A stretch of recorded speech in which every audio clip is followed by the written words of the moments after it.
జయప్రదం చేయండి, జయప్రదం చేయాలి. విద్యా విభాగం రేపు జరిగే 28వ తారీఖు ర్యాలీని జయప్రదం చేయండి. 28వ తారీఖు జరిగే విద్యా ర్యాలీని జయప్రదం చేయండి. 28వ తారీఖు జరిగే రేపు 28వ తారీఖు జరిగే విద్యా యువజన ర్యాలీని జయప్రదం చేయండి. రేపు జరిగే 28వ తారీఖు జరిగే విద్యా ర్యాలీని జయప్రదం చేయండి. రేపు జరిగే ర్యాలీని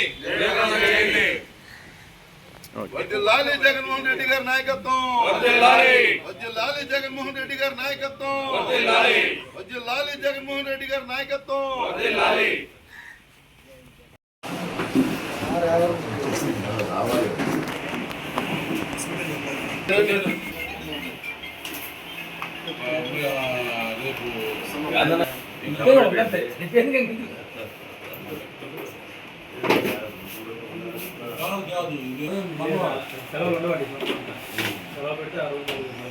రెండో వెనకాల ఇంకో లైన్ వేద్దామా? వాళ్ళు తప్పేసేమో.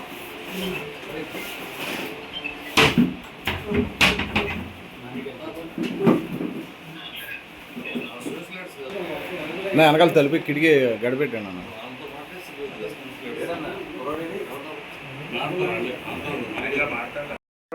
నిరుద్యోగపతి ఈ 3 అంశాలు ప్రభుత్వం అధికారంలో రాగానే జాబ్ క్యాలెండర్ రిలీజ్ చేస్తా ఉన్నారు. క్యాలెండర్ తేదీలు మారినాయి కానీ ఈ రోజు వరకు ఒక్క జాబ్ క్యాలెండర్ మాత్రం రాలేదు. రెండో అంశం నిరుద్యోగపతి అన్నారు. నెలకు 3,000 అన్నారు. దాదాపు ప్రభుత్వం వచ్చేసి 28 నెలలు అవుతుంది. దగ్గర నెలకు 3,000 వేసుకుంటే ఒక్కొక్క నిరుద్యోగ వృద్ధికి 3,000 చొప్పున 84,000 దగ్గర ₹1,00,000 ఒక విద్యార్థికి రావాలి. నిరుద్యోగ మీరు పెట్టుకున్న ప్రాతిపదికన ఇమీడియట్ గా ఆ 3,000 నిరుద్యోగ వృద్ధిని వెంటనే విడుదల చేయండి. మెగా డిఎస్సి అయితే అసలు ఇక దగా డిఎస్సి అనే ఒక పేరు వచ్చేసింది. అసలు మీకు చిత్తశుద్ధి ఉంటే మీరు గనక ఏ తప్పు చేయలేదని మీరు నమ్మితే ఆ చిత్తశుద్ధిని నిరూపించుకోవడానికి సిబిఐ ఎంక్వైరీ వేసి మీ ప్రభుత్వం కూటమి ప్రభుత్వం అనేది ఎప్పుడు తప్పు చేయలేదని నిరూపించుకోండి. ఆ భయం లేకుండా ఆ చిత్తశుద్ధిని మీరు వెంటనే నిరూపించుకోవాలి. మీ సహచర మిత్ర పార్టీ అయిన ఎన్డీఏ కూటమిలో ఢిల్లీ జంతర్ మంతర్లో నీట్ పరీక్షల లీకేజ్కి బాధ్యత వహిస్తూ కేంద్ర మంత్రి ప్రధాన్ గారు రాజీనామా చేశారు. అలాగే లోకేష్ గారు ఈ అక్రమాలు డిఎస్సిలో జరిగిన అక్రమాలు నెక్స్ట్ ఫీజు రియంబర్స్మెంట్ మీరు విద్యార్థులకి ఏమీ చేయట్లేదు. ఏమీ చేయకుండా దీనికి కూడా మీరు నైతిక బాధ్యత వహిస్తూ ఆయన ఒక ఉదాహరణగా తీసుకుని మీరు కూడా తక్షణం రాజీనామా చేయాలని ప్రథమంగా వైఎస్ఆర్సీపీ విద్యార్థి విభాగం తరఫున కోరుతున్నాం. లాస్ట్ అంశం మీరు మాటలేమో కోటలు దాటుతున్నాయి, చేతలు మాత్రం గడప కూడా దాటలేదు. మీరు ఇంటింటికి తిరగండి, గ్రామాన తిరగండి, మీకు డైరెక్ట్ గానే చెప్తారు మాకు ఇవి అందట్లేదు, ఇవి రావట్లేదు, ఈ కూటమి ప్రభుత్వం విఫలమైంది. మీరు కనుక ఈ కనువిప్పు తెచ్చుకుని మీ మంత్రులు మీ పాలకులు మొత్తం కళ్ళు తెచ్చుకుని కనుక మీరు చెయ్యకపోతే విద్యార్థి లోకం మిమ్మల్ని క్షమించదు. కంపల్సరీ విద్యార్థి లోకానికి మీరు సమాధానం చెప్పాలి. ఏ పోరాటమైనా ఏదైనా విద్యార్థులు తలుచుకుంటే కోటలు అన్ని మేడలు వణిగిపోయాయి. గుర్తుపెట్టుకోండి, ఇది మీకు first warning, second warning, third warning కాదు. మీకు టైం ఆసన్నమైంది, దిగిపోయే టైం ఆసన్నమైంది. దీన్ని హెచ్చరికగా భావించి 28వ తారీఖు జరిగే ఈ భారీ నిరసన కార్యక్రమానికి వచ్చిన పాత్రికేయ మిత్రులందరికీ నమస్కారం. గత నెల రోజులుగా ఢిల్లీ జంతర్ మంతర్లో విద్యార్థులు నీట్ పరీక్ష పత్రాల లీకేజ్ వ్యవహారంలో చాలా మంది అమరులయ్యారు. ముందుగా ఈ ప్రెస్ మీట్ ప్రారంభించే ముందు అమరులైన విద్యార్థులకు సంఘీభావంగా 2 నిమిషాలు మౌనం పాటించి మిగతా విషయాలు మాట్లాడుకున్నాం.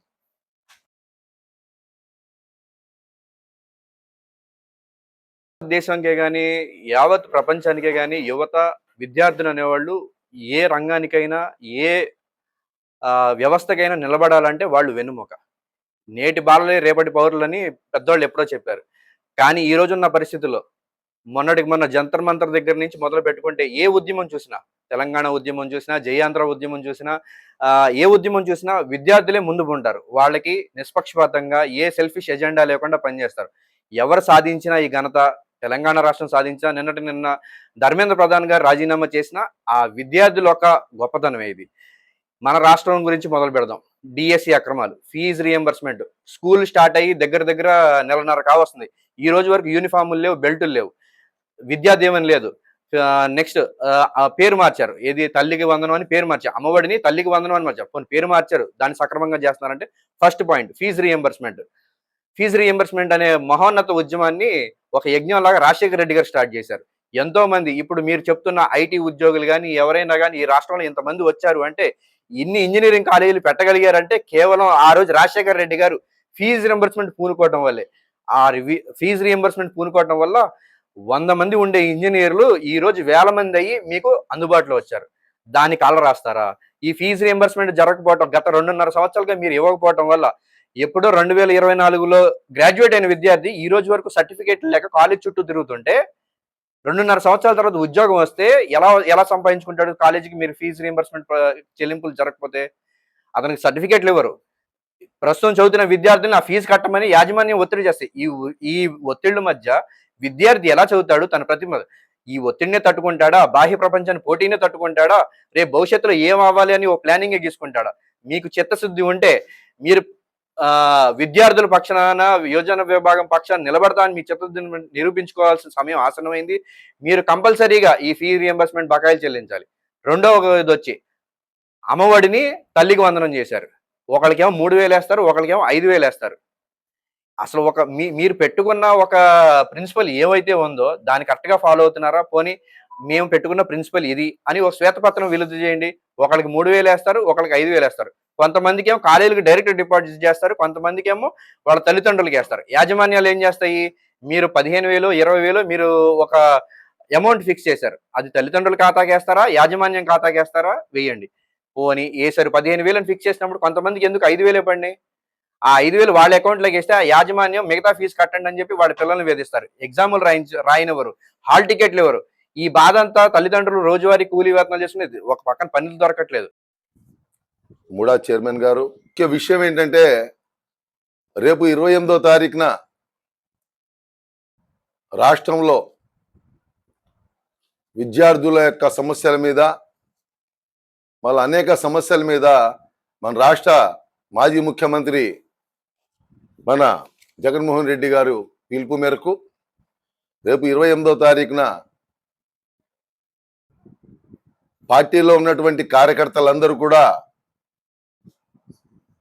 లక్ష్మీ ట్యాగి సెంటర్ వచ్చి అక్కడి నుంచి ర్యాలీగా కలెక్టర్ ఆఫీస్ దగ్గర ఉన్నటువంటి ధర్నా చౌక్కి వెళ్ళి మనం ధర్నా చేయాల్సినటువంటి అవసరం ఉంది.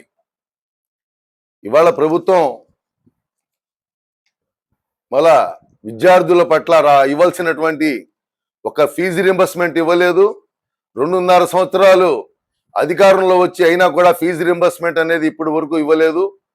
అదేవిధంగా మనకి నిరుద్యోగ భృతి గెలవగానే 3,000 రూపాయలు ఒక విద్యార్థికి ఇస్తానని చెప్పారు. ఒక విద్యార్థికి కూడా 3,000 రూపాయలు ఇవ్వలేదు. అదేవిధంగా చూసుకున్నైతే డిఎస్సిలో జరిగినటువంటి అవకతవకల మీద కూడా ఇవాళ మనం సిబిఐతో ఎంక్వైరీ చేయాల్సినటువంటి కమిషన్ వేయించాల్సినటువంటి అవసరం ఉంది. అదే కాకుండా ఇవాళ అమ్మఒడి అని చెప్పి మొన్న 2 రోజుల క్రితం వేసినటువంటి అమ్మఒడిలో చూసినట్టయితే ఇంటికి 2 ఇచ్చాను, ఇంటికి 3 ఇచ్చాను, 5 ఇచ్చాను అని పేరుకి చెప్పుకుంటున్నారు. కానీ ప్రభుత్వం మళ్ళీ కనీసంగా ఈ రోజున వార్డుకి 100 చొప్పున ఇవాళ కోసేయడం జరిగింది. 300 ఉన్నటువంటి ఎలిజిబుల్ అని చూపించడం, లాస్ట్ టైం తీసుకున్న వాళ్ళకు కూడా ఈ సంవత్సరం ఇన్ఎలిజిబుల్లో చూపించారు. అదేవిధంగా ఇప్పుడు వారు లోగడ ఈ విధమైనటువంటి లేదు. అంటే వాళ్ళు ఎగస్ట్రాగా ఇచ్చింది ఒక 20 మందికో 30 మందికో ఉంటే వాళ్ళు చెప్పినట్టు విధంగా ఇంట్లో ఎంతమంది ఉంటే అంతమందికి ఇస్తానని తీసేసి ఒక 70 వరకు ఉన్నాయన్నమాట. కాబట్టి ప్రజలు ఇవన్నీ గమనిస్తున్నారు. మీరు చెప్పేటువంటి మాయ మాటలు ఇవన్నీ కూడా వింటున్నారు. మీరు ఏమని చెప్పి ఎన్ని మోసాలు చెప్పి ఎన్ని మాటలు చెప్పి ఎంత దగా చేసి ఈ రోజున మీరు ఒక మంచి ప్రభుత్వాన్ని, జగన్మోహన్ రెడ్డి సంక్షేమ ప్రభుత్వాన్ని ఈ రోజున మీరు నాశనం చేసేసినటువంటి పరిస్థితుల్లో ఈ రోజున మెగా డిఎస్సిలో ఇవాళ ఎన్ని వేల కోట్ల రూపాయలు చేతులు మారినో తెలియదు. ఇవాళ ఢిల్లీలో ఉన్నటువంటి ఇవాళ కేంద్ర విద్యాశాఖ మంత్రి కూడా నిన్న ధర్మేంద్ర ప్రసాద్ రాజీనామా చేయడం జరిగింది. ఇక్కడ కూడా నైతిక బాధ్యత వహించి లోకేష్ కూడా డిఎస్సి మీద జరిగినటువంటి అవకతవకల మీద ఆయన కూడా ముందుగా రాజీనామా చేయాలని చెప్పి కూడా వైఎస్ఆర్ పార్టీ తరఫున మేము డిమాండ్ చేస్తున్నాం.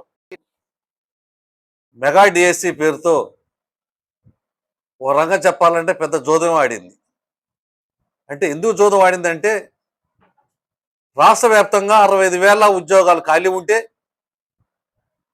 పేరుకు మెగా డిఎస్సి అని చెప్పి పిలుస్తూ 12,000 ఉద్యోగాలు మాత్రమే పిలుస్తూ జరిగింది. ఈ 12,000 ఉద్యోగాల్లో కూడా 5,000 ఉద్యోగాలు కూడా ఏని పరిస్థితి. ఈ 5,000లో కూడా మళ్ళా స్పోర్ట్స్ కోటాలో తీస్తే పూర్తిగా అవకతవకలు జరిగిన వాళ్ళ యొక్క సొంత కార్యకర్తలకి వేసిన ఉద్యోగాలు పిలిచిన పరిస్థితి కూడా. ఇవాళ మనం మెగా డిఎస్సి పేరుతో 65,000 ఉద్యోగాలు ఉంటే పిలిచింది 5,000. 5,000లో కూడా పూర్తిగా వాళ్ళ యొక్క కార్యకర్తలకే ఎక్కువ పర్సెంట్ వేసుకోవడం జరిగింది. కాబట్టి ఈ మెగా డిఎస్సి మీద పెద్ద ఉద్యమం చేయవలసిన బాధ్యత చాలా స్టూడెంట్స్ మీద ఉంది. అలాగే మెగా డిఎస్సి రాసిన వాళ్ళ మీద కూడా ఉంది. అలాగే చూసుకుంటే ఇవాళ ఎలక్షన్ ముందు చెప్పిన మాటలు ఏంటంటే చదువుకున్న ప్రతి విద్యార్థికి ఆ రోజు ఏం చెప్పలేదు, మీకు తెల్ల కార్డు ఉండాలి, 3,000 రూపాయలు 300 రూపాయలు బిల్ రావాలి, ఏం చెప్పలా. స్కూల్కి వెళ్ళిన ప్రతి విద్యార్థికి కూడా 15,000 రూపాయలు ఇస్తా అన్నారు. నీకు 15, నీకు 15, నీకు 15, నీకు 15 అన్నారు పిల్లలు ఉంటే. ఇవాళ ఏమైంది అది అన్నాం మేము ఆ రోజు వైట్ కార్డు ఉన్న వాళ్ళకి ఇచ్చాం మేము. అది కాదు, చదువుకున్న స్కూల్కి వెళ్తా ప్రతి విద్యార్థికి ఇస్తా అన్నారు వృత్తి 15,000 రూపాయలు. అది ఇవ్వలా. ఈరోజు ప్రతి ఒక్క అప్పు చేసింది కూడా ఇవాళ నిన్న పార్లమెంట్లో చూసాం మనం. 6 లక్షల కోట్ల రూపాయలే మన రాష్ట్రానికి అప్పులు వచ్చినాయి అని చెప్తున్నారు. వీళ్ళు చెప్పేది మటుకు 23 లక్షల కోట్లు తీసుకొచ్చాం మేము. తీసుకొచ్చడం వల్ల యువతకి విపరీతమైన 23 లక్షల ఉద్యోగాలు వచ్చాయన్నారు. మనం ఆ సచివాలయ ఉద్యోగాలు కానీ పర్మనెంట్ ఉద్యోగాలు కానీ 2,50,000 ఉద్యోగాలు వేస్తేనే సుమారుగా వార్డుకి 4-5 ఉద్యోగాలు వచ్చే పరిస్థితి. సుమారుగా ఒక కుటుంబానికి ఒక ఉద్యోగం వచ్చింది. ఇవాళ వీళ్ళు చెప్పే 25 లక్షల ఉద్యోగాలంటే ఎన్ని ఉద్యోగాలు రావాలి? ఇప్పుడున్న వాళ్ళ కుటుంబాల్లో ఎవరికైనా ఒక ఉద్యోగం వచ్చిందా ఈ 2 సంవత్సరాలని అడుగుతున్నా. ఇప్పుడు మా సంగతి తీసేయండి, ప్రెస్ రిపోర్టర్లు మీరే ఉన్నారు, దగ్గర 50 మంది. మీ కుటుంబాల్లో ఎవరికైనా ఉద్యోగాలు వచ్చిందిగా అంటే మేము అబద్ధం ఆడితే ఆడొచ్చు, ప్రెస్ రిపోర్టర్లు మీరు అబద్ధం ఆడరు కదా. 23 లక్షల ఉద్యోగాలు ఎక్కడైంది?